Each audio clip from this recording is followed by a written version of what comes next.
Hi everyone, Jen Norix here. I'm the campus shepherd and director of worship music at Devotional Community Church in Livonia, Michigan. How's everybody doing with the coronavirus and your quarantine? I hope you're all doing well. We're closing in on our first week, and I know the last day or two has been harder for me than the first few days. I think it's sort of settling in for me that this is going to be lasting us for a while, and I sort of have to figure out some new normals for my family and for my business and for ministry. So I'm guessing that you're sort of struggling with some of the same things, figuring out how to make all of this work. And I've been pretty calm up until today and just excited and energized about the different things that we're doing. But this morning things kind of caught up with me, and I've been thinking all week about what I wanted to share with you today in this devotional. And I sort of had something in mind, but it wasn't really cemented until I had my own moment of panic and frustration today. So I wanted to tell you what happened to me, and hopefully it will be encouraging to you as well.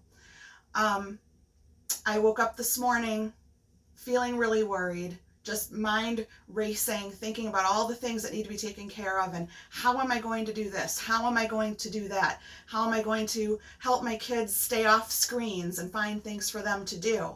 How can I help them keep their academic abilities up? How can I help my piano students who still need my services? How can I help my social work clients who need care?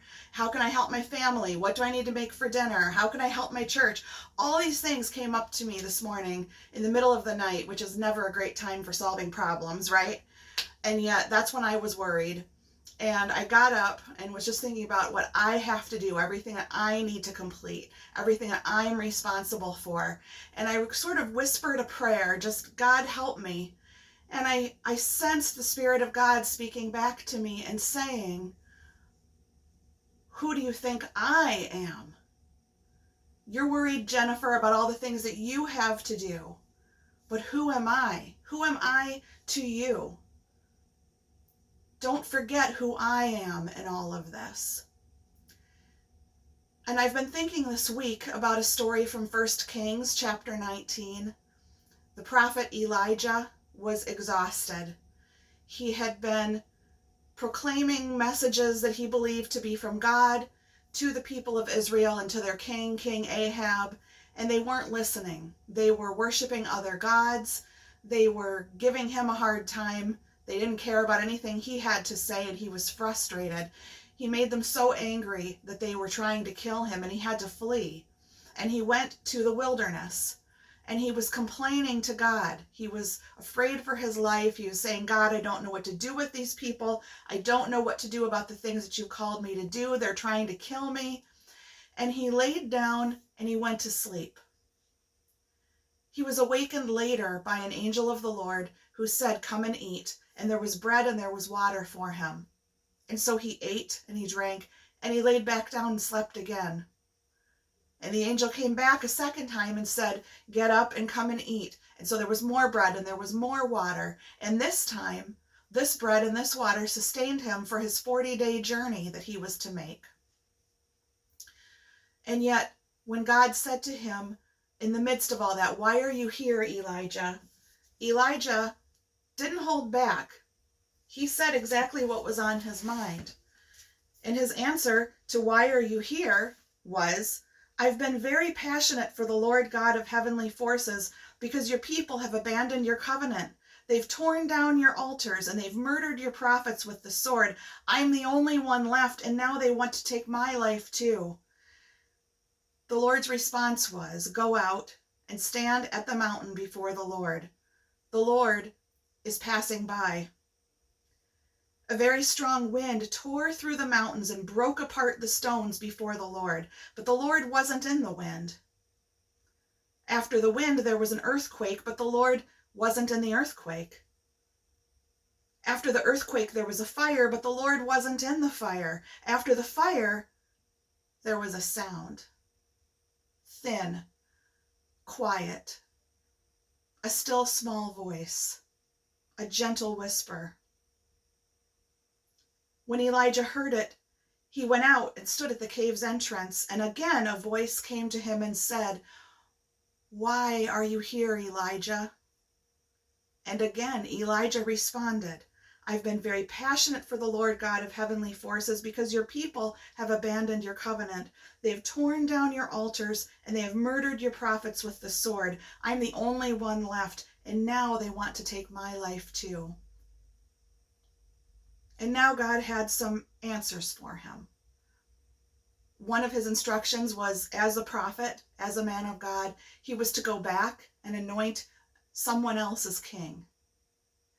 And while he was journeying, he came across a young man named Elisha, who gave up the things that he was doing, gave up his relationships with his parents, to leave the home and to come with Elijah and to minister alongside him.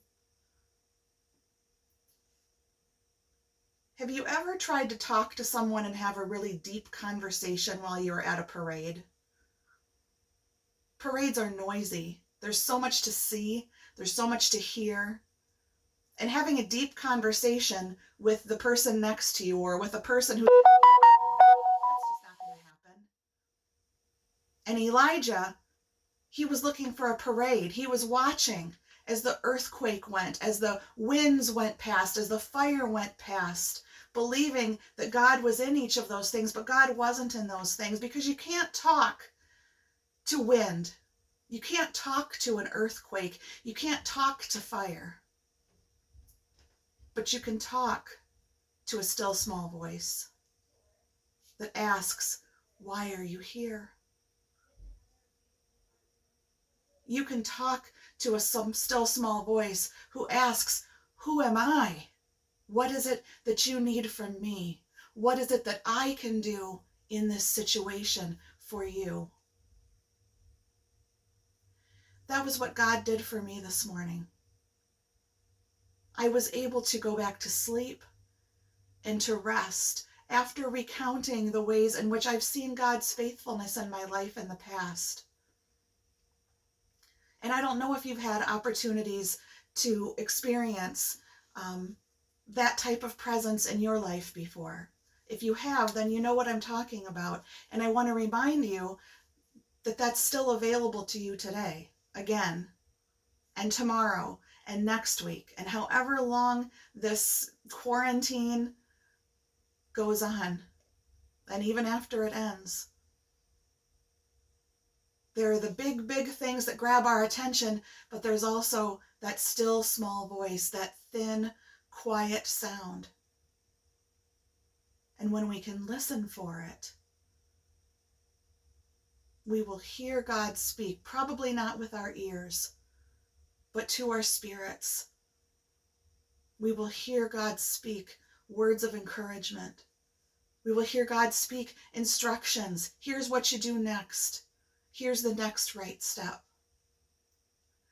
I want to close today by sharing with you a practice, a spiritual practice that I learned recently. In the tradition that I grew up in, prayer is our main faith practice, and probably a lot of you who are watching are familiar with prayer. A practice I wasn't familiar with was chanting. And when it was suggested to me, I did it because I had to. I was in a class for pastors where we all had to try out different spiritual practices, and I did it because I was supposed to with my classmates. But it was powerful, and I want to share it with you today. I think you may find it powerful as well. It's based on a verse from Psalm 46, where God tells the psalmist, "Be still and know that I am God." And so I will demonstrate for you this chant, where we start off by saying, "Be still and know that I am God." And then we start taking off a word or two each time. Be still and know that I am. Be still and know. Be still. Be. So let me demonstrate that for you, and then I will ask you to join me. And I think that you will find that if you're able to let your self-consciousness go and get over what feels maybe silly to you, I think you may find it really meaningful. So here's a demonstration. Be still and know that I am God. Be still and know that I am. Be still and know. Be still. Be. I'll invite you to try that with me. Be still and know that I am God. Be still and know that I am God. Be still and know that I am. Be still and know that I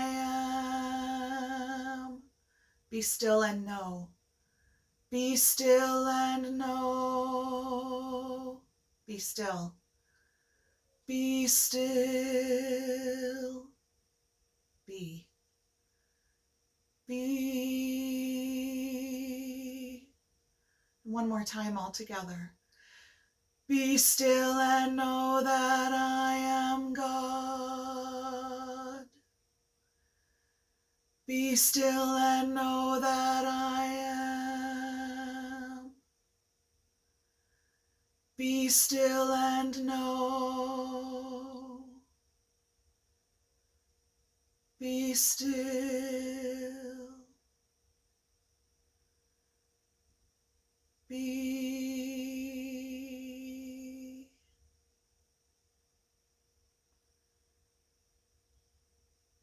May you listen in the quiet moments this week.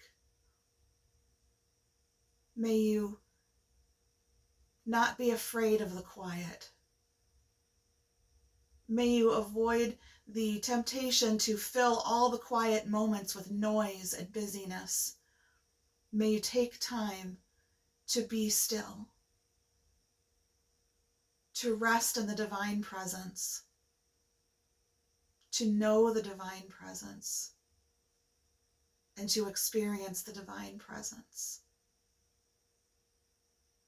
Grace and peace and blessings to you, my friends.